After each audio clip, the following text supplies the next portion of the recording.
What's up, yo? Welcome back. Thanks for tuning in live every Sunday, Eastern Time, 12 o'clock. Here we go, rocking and rolling. Today we're talking about the BV value of protein, biological value of protein. We don't really have any updates. Everybody's still 9 weeks out. They're leaning out, getting ready for the OCB chest peak. That's pretty much it. Yeah, so let's get right into our topic then, talking about biological value and what does that mean. But long story short, we're basically unpacking what protein quality means and how that might matter to you as you try to gain muscle and, just be healthy all around. This absolutely matters, yo. This is how much protein your body actually absorbs. Right. You can eat 100 grams of protein, but if you're only absorbing 10 grams of that, you only ate 10 grams of protein. Yeah, absolutely. So biological value, or BV for short, is a measure of how efficiently our bodies absorb as well as utilize protein from different sources. And so it definitely reflects the proportion of absorbed protein that becomes incorporated into our bodies, especially when we're building muscles, and then the part that's actually ejected from our bodies as waste. Ejected? Well, okay. Removed. It's ejected, y'all. Well, it's secreted. Yeah. So definitely, you can almost think of protein as, having a bioavailability score. And so we're going to take you through the different BV levels today of different protein sources, and then we can talk about them because some of them are pretty interesting, I think. They're not all created equal, that's for sure. Definitely. So biological value, in terms of how it's calculated, is really just a measure of intake of protein and then determining how much nitrogen uptake you have from that source versus how much is excreted from your body or injected. So I'll translate that. Nitrogen uptake means you absorbed it. Yes. Nitrogen ejection means you ejected it. Definitely. So, when you think about how much money some of these protein sources cost to buy, so, you start thinking, well, that is pretty important. I want to eat the protein source where I'm able to absorb the most of it and not be wasting some of that, because it can get really costly on your grocery bill every week. It's really expensive waste going in the toilet there. Yeah, so I always find it fascinating. By now, I love all things kind of scientific and nerdy. So definitely having an empirical way to help me choose better protein sources, I'm all about it. There's good, better, best, right? So it's going to help you get the best. Absolutely. So the higher the BV value is on the protein source, the better you're able to utilize it for muscle growth as well as repair. Whereas low BV valued protein sources just leads to wasted protein and inefficient gains at the end of the day. It's going in the toilet, yeah. So yeah, as bodybuilders, as weightlifters, it's definitely something that we want to take into consideration. Now let's talk about the BV values in common foods. All right. So basically all of your animal source proteins, your meats, your eggs, fish, milk, those are all going to have a higher BV value than some of your lower BV value proteins found in plants, grains, nuts, seeds, or vegetables. So right off the bat, there's definitely a difference between animal sources and then plant-based. And we're going to get into some actual values here. So in fact, the gold standard for BV value is actually an egg. Yes. Oh. So it was calculated to be 100% or get a score of 100. So all things are compared to this gold standard right here, the egg. Now, does that mean you absorb 100% of that egg, the protein in that egg? That's my understanding. Okay. Yes. And keep in mind, every individual's ability to absorb the protein is going to be different. And then it also makes a difference on how their food's prepared. So different cooking methods can lower the BV value. But the thing with the egg is that it has a complete essential amino acid profile, and it doesn't really have any deficiencies in the amount of those amino acids. So really the BV value score is based on what the lowest amount of a specific amino acid is. So whatever the weakest link is in the amino profile dictates the score. And so the egg doesn't really have any, and that's why it's 100%. If you don't know what essential amino acids are, they're amino acids that you have to eat. Your body does not produce them. There's 9 of them. Every single one of them is in that egg right there. Absolutely. All right, so let's talk about some other things. So for instance, fish is about a 70% or score of a 70. So right off the bat, you can tell that the egg has a better chance of absorbing all of the protein than, say, fish or tuna, whatever fish source you have. I'm sorry, I should have asked this way earlier. Did your research say eggs as a whole egg or egg whites? So there's a difference. So a whole egg is about 100, whereas the egg white's about an 88. So there is an actual difference between if you're getting rid of the whole egg, and it makes sense if you think about like what you're removing from the egg. There's a bigger amino acid profile if and you leave the yolk in there. Yeah. So let's talk about some other things. Chicken is pretty good. It's about a 79%. So that's pretty high up there. Lean beef's pretty high up there in the 70s as well. So yeah, anytime you're eating your chicken, your fish, your beef, you're, in the upper 70s, maybe 80s there. So all those things we just named, which are basic staples, you're basically keeping or losing 20 to 30% of that's going in the toilet. You're keeping 70 to 80% of that's getting absorbed into your body. Right. Well, now let's talk about some of the plant-based things. So soybeans are a score of about 47. Your peas, 55, we're talking about some type of bean. It's probably in the 30s. So you can see right there, there's a difference between the animal sources and the plant-based. There's a big difference there. Plant-based is not absorbed very well and doesn't have the same amino acid profile. They're missing amino acids if you haven't figured it out yet. Absolutely. And there's one thing I said, and it was pretty important, the score is based on the weakest link for that particular amino acid profile. So whatever amino acid has the lowest amount is really going to dictate the BV value. And so what that means is that you can't necessarily say, all right, then I'm going to combine the tuna with the egg, and then I'm going to be able to absorb everything, right? Like it doesn't work that way. Basically, you're no longer at 100, you're back down into the upper 70s because you mix these, because the tuna is the weak link. Now, if you thought mixing them was a good thing, you're right with me, because I thought so too until we discovered it. Well, I mean, if we're talking about general nutrition and health, yes, you want to eat complete proteins. You can mix your proteins. You want to get protein in, but just realize you might not be absorbing all of that protein. But there's other, health benefits to eating different things. Like fish is going to give you a lot of omega-3s and fatty acids and things.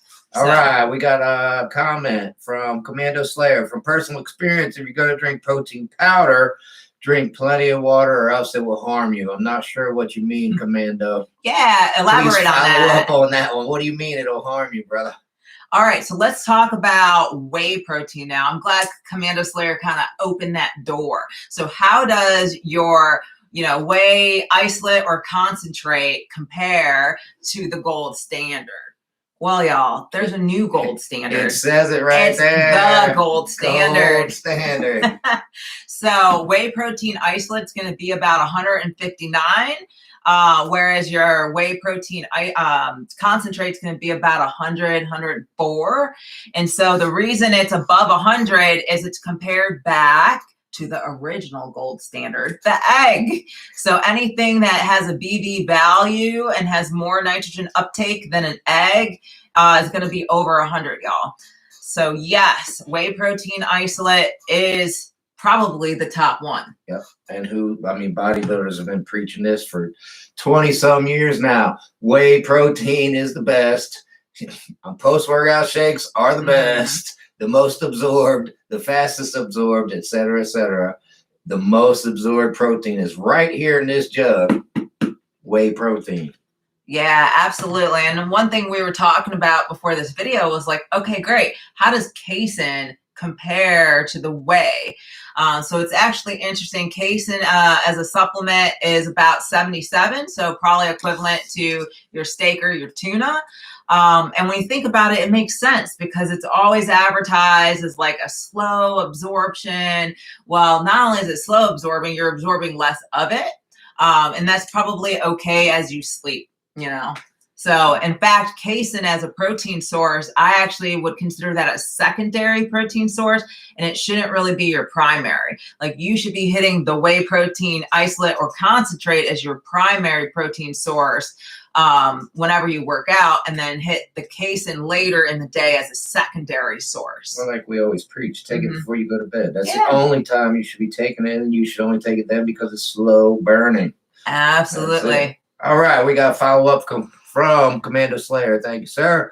I suffered nocturia, frequent night urination. The doctor told me it was due to excess protein powder and suggested drinking water.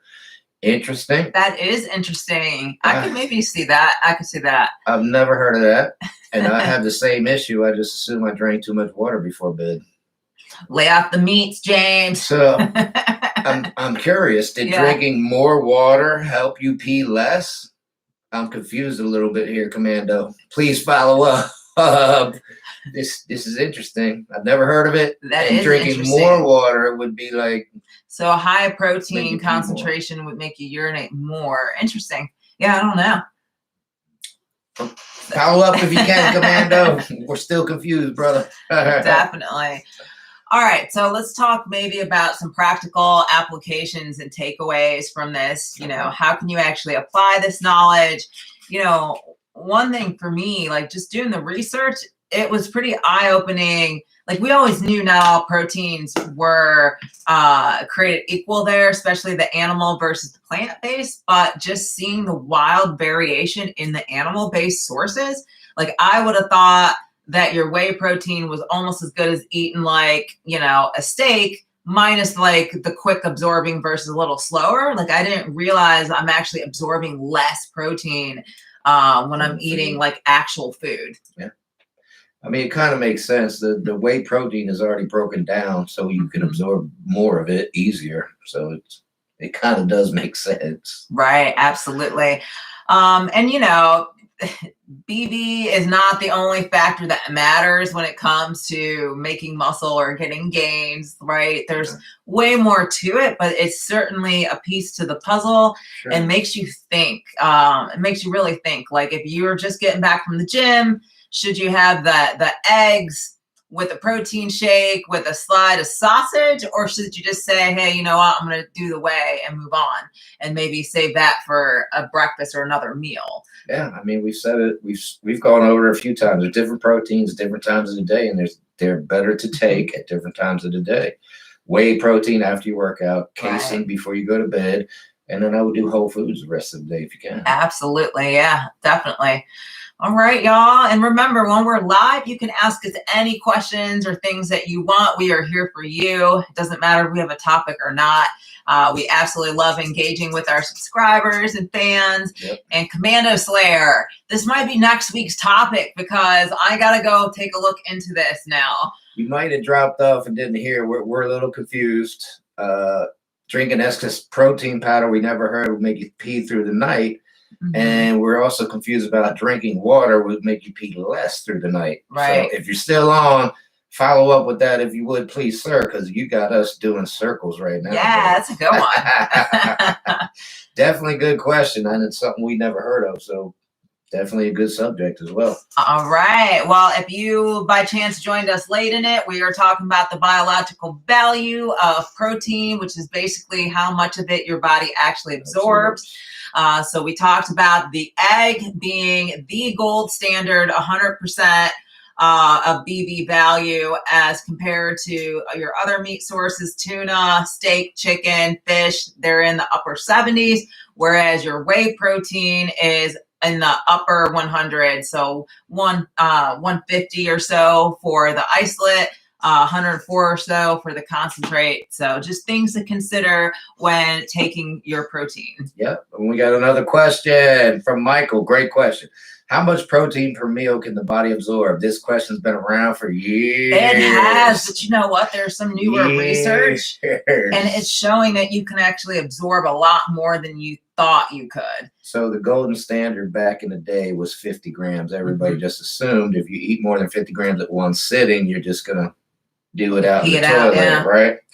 New research, however, has proven that to be wrong, and you actually absorb it, more of it and longer throughout the day. Like it could be as far as up to like a 3-hour window that you're absorbing it. So it's not like it's going to waste. You might actually be able to absorb it all. And a lot of the old studies only tested you an hour afterwards. Right. Didn't worry about 3 hours afterwards. They just worried about 1 hour afterward, how much you absorbed in that hour. That's probably where the 50 grams came from. Right. But like I said, that's recently been debunked. You can absorb more than 50 grams. It just takes longer for your body to do the work.